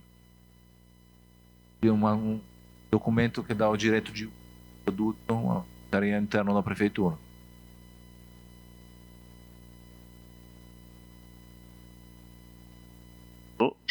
Ok. Aproveitar, essa parte de área de risco não é muito a minha área, mas eu trabalho mais na parte do verde. Eu estou até esperando, né, a apresentação. Mas aí eu achei interessante alguns pontos. Aí eu queria ver, tem 2 questões que eu acho que é importante. No caso do Sentinel-2, que é a imagem ótica, a gente tem alguns problemas, que a gente faz alguns levantamentos lá com o Sentinel também, principalmente em períodos chuvosos, né? Que aí a gente fica sem essas imagens. E aí eu queria saber como que vocês lidam com isso. Então, principalmente os períodos geralmente que a gente precisa mais, né? Sim. Que é janeiro, fevereiro, né? Dezembro. Então Claro. são meses que fica apagado pra gente. E um outro ponto que eu ouvi o Raul comentar. Só te responder essa. Pode falar. Senão depois eu vou esquecer. Mas, não, primeiro, para essa tecnologia de deformação de terreno, não tem esse problema porque o radar, a característica da imagem de radar é que pode ver através das nuvens de dia e de noite. Isso permite essa certeza na entrega e certeza dos monitoramentos. Para análise de mudança com satélite, então o Sentinel-1 é um satélite de radar, o 2 é óptico, como você falou. Para o nosso serviço que iremos apresentar depois, ou vamos mandar para vocês, ou vamos fazer uma outra sessão, não sei. A gente utiliza uma constelação de satélite que tem uma muito elevada frequência de revisita. Então, esse problema de nuvens vai ter, mas é minimizado porque o satélite passa em cima do local com mais frequência. Então, geralmente, a gente consegue... Claro, tem um tempo, às vezes, dependendo da época do ano, demora mais, demora menos, mas por causa dessa frequência, o número de satélite da constelação permite montar, vamos dizer assim, a análise daquela região. Tá? Às vezes, tem um satélite como o Sentinel, são poucos, é uma frequência alta, então é gratuito, então você tem que pegar aquilo que ele consegue, né? Quando tem um serviço que tem características comerciais, vamos dizer assim, você tem algumas constraints, né? Que você te garante que um prazo de tempo é aquela percentual de que entrega o produto. Exato. E um outro ponto, rapidinho, e aí eu não sei se para quem trabalha com área de riscos serve, ele comentou sobre os 50 mil pontos ali por quilômetro quadrado, né? Isso vai dar mais ou menos um ponto a cada 20 metros quadrados. Geralmente, por verde, eu acho que isso não funcionaria. Eu não sei se na hora de apresentar seria uma quantidade de pontos diferente, tá? Mas a gente já fez 2 levantamentos durante 2017 por helicóptero, era 10 pontos por metro quadrado.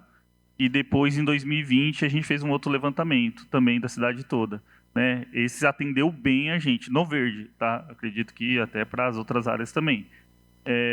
Aí eu não sei como funcionaria, se é o suficiente um ponto a cada 20 metros quadrados. Tá? É isso. Tá bom. O que, Raul? Ok.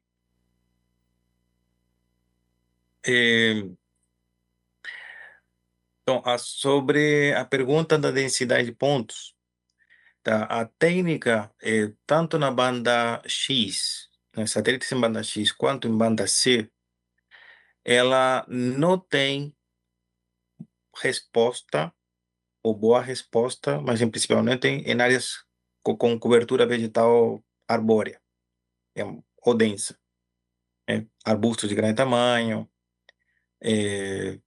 mata atlântica, não vai, você não vai ter leitura. O que você pode fazer nesses casos? Você trabalha com satélites de radar que trabalham com comprimento de onda mais longo, maior. Por exemplo, a banda L. Hoje nós mencionamos o Cosmo com banda X, o Sentinel com banda C, que nós estamos recomendando para São Paulo. Mas na área de mata, a resposta ela teria que o projeto ele poderia abordar locais com banda L, e nesse caso a banda L ela permite penetrar o do céu e interagir com a parte interna da floresta ou chegar no solo, dependendo da densidade do tipo de, digamos, do tipo de cobertura. Por exemplo, a gente já testou em Carajás, mata fechadíssima, né, floresta amazônica, nem a banda L funcionou. Mas se testamos, por exemplo, em Santa Catarina, Rio Grande do Sul, outro tipo de mata, coníferas, etc. E nesse caso, sim, houve leitura que chegou até, digamos, a gente teve leituras. Agora, que densidade se alcança? A densidade ela é muito menor, é consideravelmente menor, não é como na área urbana, por exemplo, não. Mas, nesses casos, aí a questão é ter alguma informação em vez de não ter-la, né? É aquele trade-off que se faz. Se é muito necessário ter informações sobre aquele setor para ver se existe alguma tendência de deformação numa determinada encosta,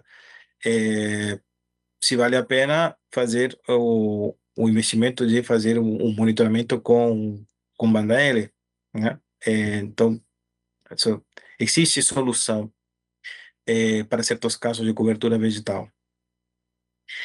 E um pouco tentando explicar um pouco por que, por exemplo, não se obtém informação com banda X ou com banda C, basicamente porque entre imagem e imagem, a vegetação ela muda muito facilmente, né? Só o vento, pelo fato de mudar a posição das folhas, já cria modificações em superfície que excedem a unidade de medida máxima que é possível de ser detectada, né? Aquele filtro do que estávamos falando lá na frente, no início da apresentação.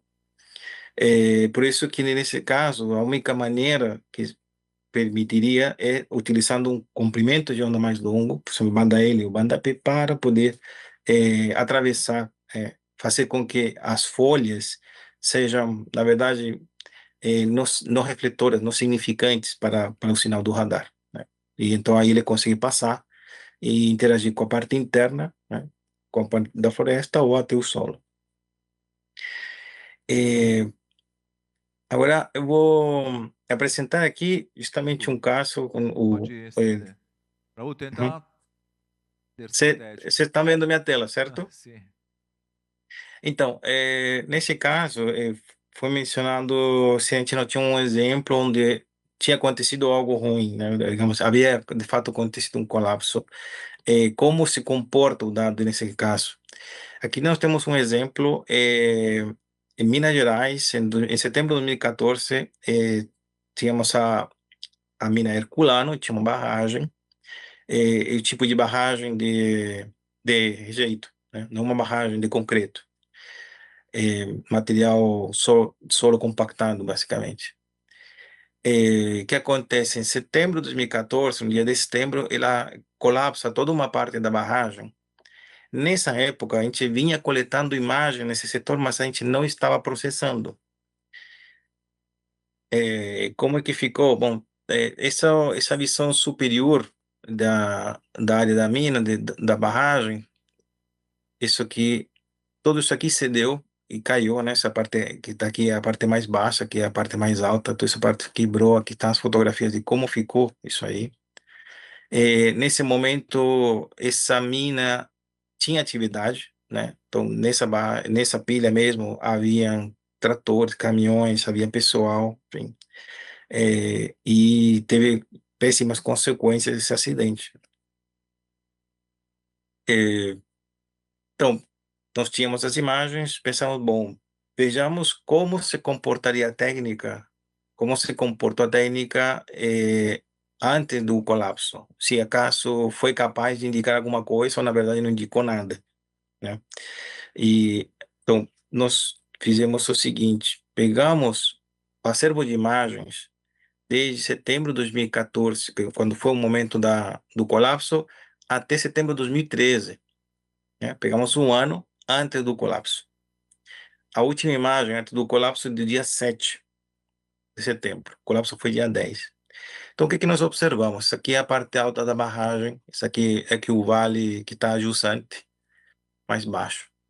Então, vemos que tem toda uma área, uma anomalia de deformação, que se faz presente exatamente no local onde ocorreu o colapso, em comparação com as outras áreas adjacentes que se notam mais estáveis, de acordo com a paleta aqui da simbologia de velocidade de formação. Isso aqui é a visada descendente do satélite e temos aqui alguns gráficos em alguns pontos da área da anomalia, tanto na parte alta, na parte média e logo lá na parte mais baixa. Estes gráficos, eles mostram o seguinte, cada pontinho que você está observando foi uma imagem que foi coletada. Então, o colapso aconteceu aqui, na parte final à direita dos gráficos, né? Isso é setembro de 2014. E o gráfico começa cá na parte esquerda, setembro de 2013. Então, vocês podem observar, existe ao longo do tempo uma tendência, né?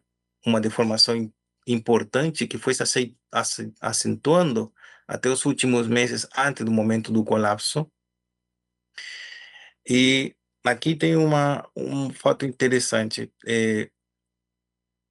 Se vocês observam esse ponto onde eu coloquei essa linha aqui, se observamos esse gráfico, vemos que os primeiros meses do ano, mais ou menos até, digamos aí, podemos até falar até maio, mais ou menos, há uma tendência de estabilidade na barragem. Todas as medidas aqui estão perto do zero, em termos de milímetros de deformação. Mas chega um momento que alguma coisa aconteceu e que gatilhou um processo de instabilidade que foi se tornando mais agudo e provocando uma aceleração muito intensa já para os últimos meses.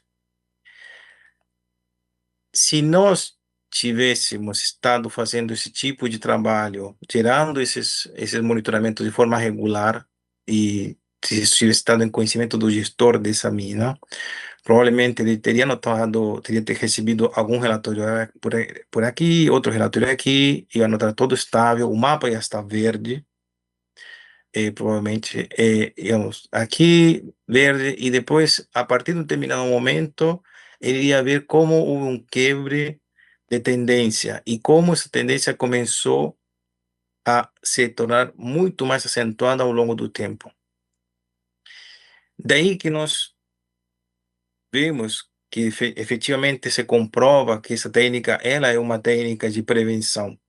Porque certamente, talvez alguns meses antes, talvez 4 meses antes, já haveriam notórias informações de que alguma coisa não estava bem, que havia um processo de formação em curso muito intenso e consistente no tempo, com a quebra de tendência em todos os locais, que teriam dado, talvez no mínimo, pé para evacuar, desativar temporariamente essa barragem, até estudar o que estava acontecendo. Talvez não teria sido possível voltar a estabilizar essa estrutura, mas certamente não teria estado sendo utilizada como estava quando colapsou.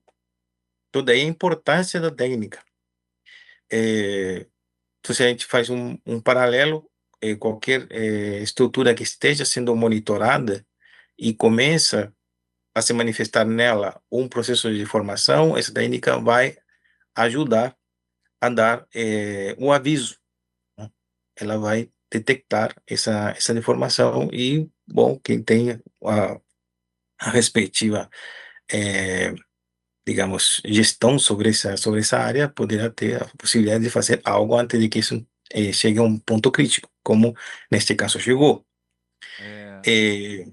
Uhum. Evidentemente, a velocidade de formação que finalmente derivou, né, culminou num colapso da barragem, essa velocidade de formação, ela talvez para outro tipo de estrutura, para um outro tipo de edifício ou de encosta, a consequência poderia ter vindo antes ou depois, né? Mas certamente o processo de quebra de tendência teria sido muito semelhante. A temporalidade, digamos, quanto tempo passaria, ou qual intensidade até chegar ao colapso, é que poderia mudar de um tipo de infraestrutura para outra. Depois desse fato, quando mostramos esse resultado, de alguma forma, depois a Vale decidiu monitorar agora está monitorando tudo, todas as barragens e também as ferrovias que ela tem, de Vitória Minas e Carajás. E às vezes não só os taludes na área de Minas ou Pilhas, mas também o entorno. E talvez o entorno também que é afetado. Os caminhos mesmo, todos os acessos onde eles circulam, tanto o material, a equipe, a área de portos, as correias, toda a infraestrutura de transporte, ela é totalmente monitorada com essa técnica. E a Vale tem, evidentemente, toda uma série de outros instrumentos que usa. Só que esse é como se desse o primeiro diagnóstico para eles agora, do centro de monitoramento. Vamos, então. Vão apresentar 2 sistemas, né? A gente está falando sobre deformação do solo, mas eles também querem falar sobre detecção de mudanças do solo, principalmente em relação a desmatamento e também assentamentos irregulares na cidade. Daí a minha sugestão é a gente estender alguns minutos, se todos puderem, eles estendem. Surgindo dúvidas, a gente pode fazer um compilado e mandar por e-mail para eles devolvem para a gente. Pode ser? Ok, Raul, vamos com a outra parte. Ok.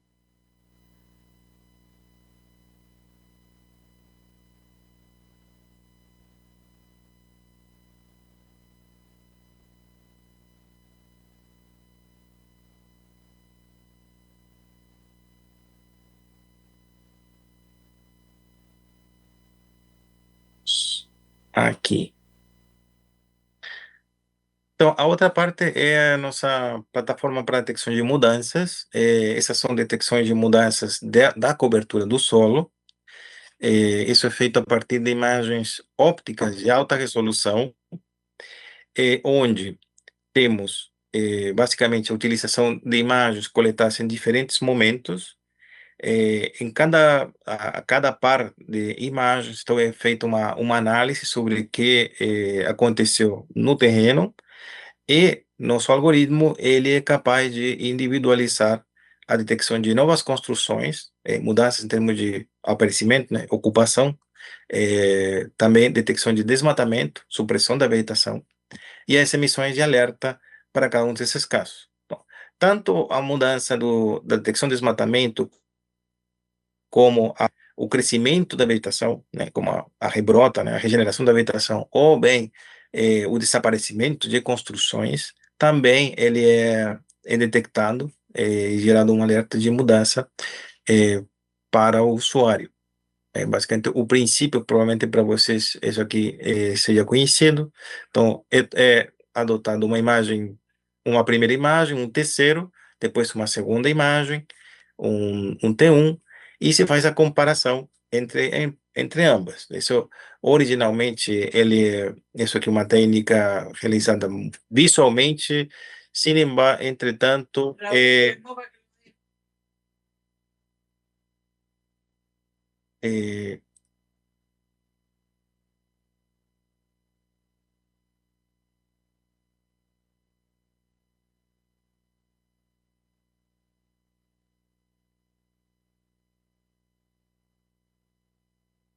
Tô no mudo. ó, ok, então, basicamente o que se faz é uma comparativa entre imagens de momentos diferentes para que o algoritmo ele faça o reconhecimento do que mudou em superfície, focado naqueles elementos que eu mencionei, o aparecimento de novas construções, ou a supressão delas, e igualmente a vegetação. Além desses elementos, também a ocorrência de áreas alagadas é um outro elemento de mudança que é detectado a partir da plataforma. Aqui temos mais um gráfico ilustrativo sobre o momento do T0, no caso particular da supressão de vegetação, onde temos o T0, sendo um momento de referência, o T1, onde esse elemento de vegetação ele desapareceu. Isso faz com que a plataforma ela gere polígonos de mudança, são criados alguns centroides para identificar a localização, e isso se transforma numa feature dentro da plataforma, dentro do banco de dados da plataforma, o que é simbolizado e catalogado para que isso possa ser revisado posteriormente. Ao mesmo tempo, isso gera um report, gera um log de alerta da ocorrência dessa mudança. E nesse elemento de mudança é possível também agregar informação. Por exemplo, tem uma tabela de atributos, onde você pode acrescentar fotografias, colocar algumas anotações, etc. Eu vou mostrar aqui alguns exemplos. Aqui temos um case onde a área que vocês observam em cor rosa era uma área protegida, em teoria, onde foi encomendada a análise da ocorrência de ocupação. Então, cada um desses ícones de casinha, né, que está em azul aqui, eles são a detecção automática de uma casa, de uma construção. Aí, cada essa construção, ele ocupa não somente um ponto central, sino que um polígono. Esse polígono, ele se torna uma feature ativa, na qual você pode preencher uma série de informações, acrescentar documentos, acrescentar fotografias, qualquer elemento multimídia, endereço, pode associar com o Google Street, por exemplo, se é necessário ter uma melhor visão sobre a área, agregar outras imagens históricas de satélite. E a nossa ideia para para São Paulo é executar esse serviço em todas as áreas com uma frequência trimestral. Pode ser feito para todas as áreas de área de risco já catalogadas, ou pode ser feito para algum elemento do grid que a gente está apresentando em tela, né? É uma ideia em que esses grids eles têm 25 km² de tamanho e podem ser selecionados para solicitar uma análise de change. Essa análise de change, ele contemplaria já a coleta de uma imagem T0, um T1 e um mapa de mudança. E isso pode se estender no tempo para vários momentos de mudança. Nossa sugestão foi trimestral, mas isso pode ser diferente também. Então, teríamos contemplando essa flexibilidade, no sentido de poder monitorar tudo, todas as áreas, ou selecionar de acordo às áreas mais críticas, de acordo a esse grid. E acho que aí chegamos até o fim dessa plataforma. Talvez o que falta mencionar é que o tipo de imagem que nós estamos contemplando para esta solução são imagens do Satellogic.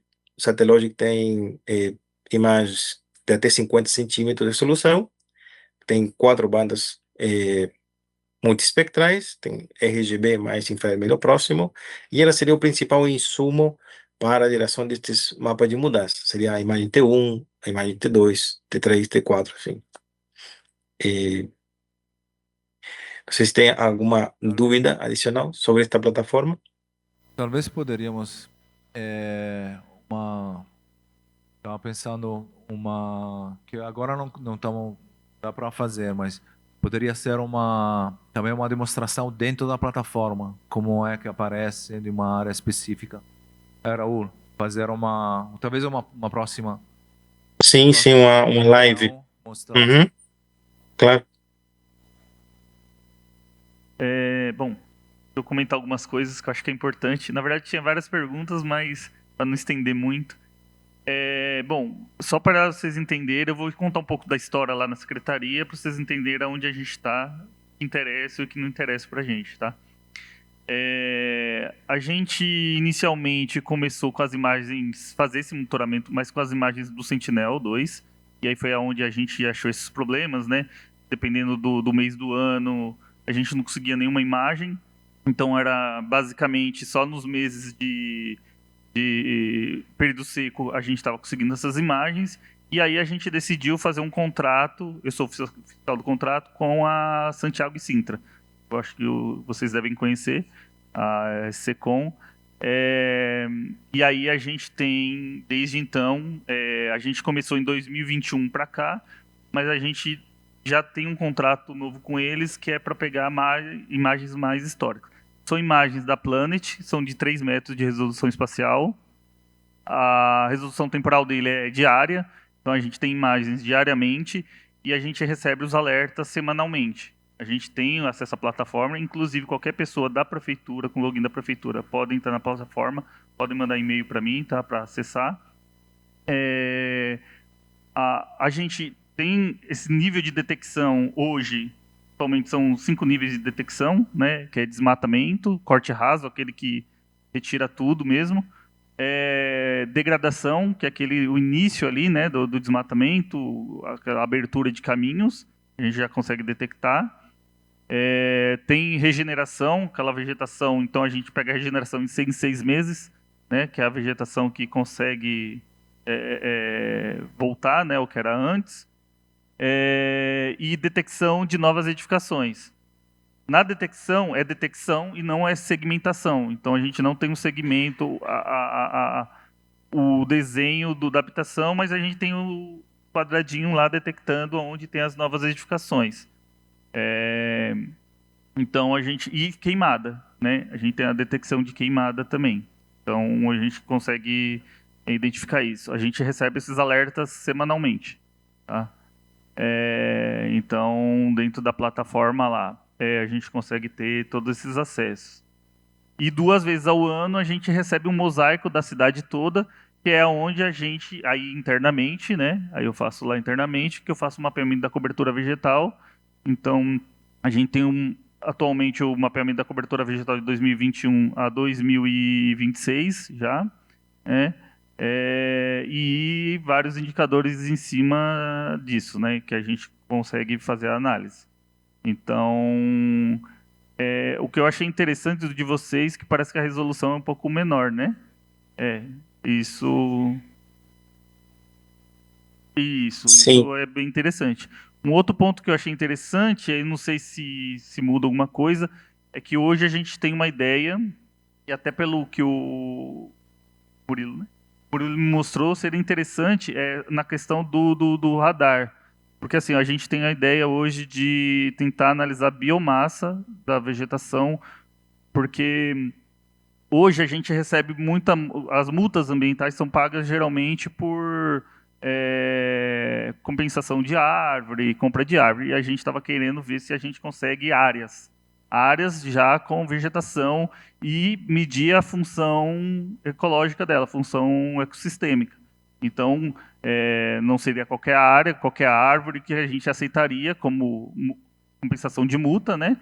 Mas se ela tem uma função ecológica, uma função ecossistêmica, e aí a gente conseguiria isso se a gente conseguisse avaliar a biomassa dessa vegetação, que aí seria através do LiDAR ou através do radar, né? Que aí seria bem interessante se tivesse esse produto, que a gente está em busca até disso, tá? É isso.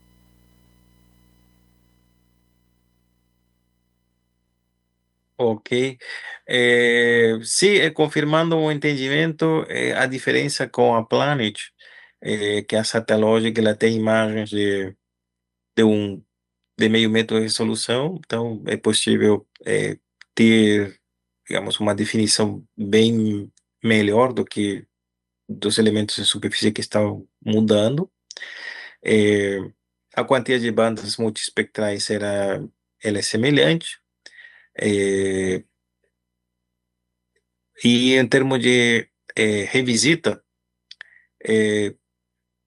da mesma forma como a Planet, embora a imagem ela não seja muito grande, ela consegue cobrir várias áreas porque tem vários satélites. Com a Satellogic funciona mais ou menos da mesma forma. Por enquanto, isso é assim. Isso é assim. E haveria uma mudança um pouco, uma melhora com a chegada de novos satélites, com varredura maior, com revisita talvez também diária, mas isso são, digamos, um pouco como está se movendo o mercado daqui para frente. Então, sim, há uma semelhança em termos de desempenho, Satellogic e Planet, com a pequena vantagem do Satellogic, ou importante vantagem, na verdade, é sobre a resolução espacial. Quanto à questão da biomassa, como no caso em que você menciona de que não é qualquer árvore que seria contemplado como uma fonte de compensação e que sobre ela teria que ser feita a medida da biomassa, isso torna-se um complicador enorme para o sensoramento remoto, que seria a identificação da espécie arbórea na imagem satélite. Isso é bem complexo. Normalmente o que é feito é estimar uma biomassa média para um fragmento florestal, né? Então, realmente a identificação do tipo de árvore, ela já está na escala do drone ou trabalho de campo.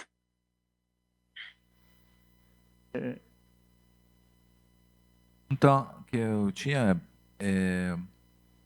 esse contrato é em que área específica? Contrato ele é do município todo, tá? Inclusive esqueci de falar um outro ponto, que a gente está em parceria, está conseguindo uma parceria junto com o governo federal, que além das 5 categorias de detecção, a gente vai conseguir mais 20, né? Então, do programa Brasil Mais, então isso. Então a gente vai conseguir mais algumas outras categorias. Um outro ponto, em 2017 a gente fez um mapeamento da cobertura vegetal. Então a gente está tentando ver se esse poderia ser o ponto de partida para tentar a valorização ali da área em cima dessas categorias. A gente conseguiu separar a categoria da vegetação em 15 categorias. Foi feito em cima de ortofotos, né? Então foi de, se eu não me engano, 50 centímetros ou 40 centímetros, alguma coisa assim. E aí essas 15 categorias seria o ponto de partida ali para tentar ver onde que essa área se encaixa. Então seria o primeiro ponto. E aí, por isso que a gente está procurando, na verdade, LiDAR através de drone mesmo. Então a gente teria que analisar área por área, né? Então, se o infrator falou, ó, vou compensar com essa área, a gente iria até o local e faria essa cobertura através do drone mesmo. A gente sabe que satélite é mais complicado. Você seria a Secretaria do Meio Ambiente, né? Isso. Dentro para entender um pouquinho, do projeto seria, quer dizer, as áreas verdes, desmatamento, basicamente, seria o foco de vocês, ou também vazões, como funcionaria? No PMRR tem a equipe da Secretaria Municipal das Subprefeituras, que eles não puderam vir para essa reunião, mas seria uma ferramenta de grande utilização para eles, do controle de novos assentamentos, ou, por exemplo, quando faz o desfazimento de uma área, se você não faz o monitoramento, você tem um novo assentamento irregular na área e você fica enxugando gelo. Então é uma ferramenta que teria várias aplicações. Exato. É isso. Ótimo. É que nos interessa também depois podemos falar também para esse projeto. Não sei até quando vai o contrato. O contrato ele é anual. A gente renovou agora em março.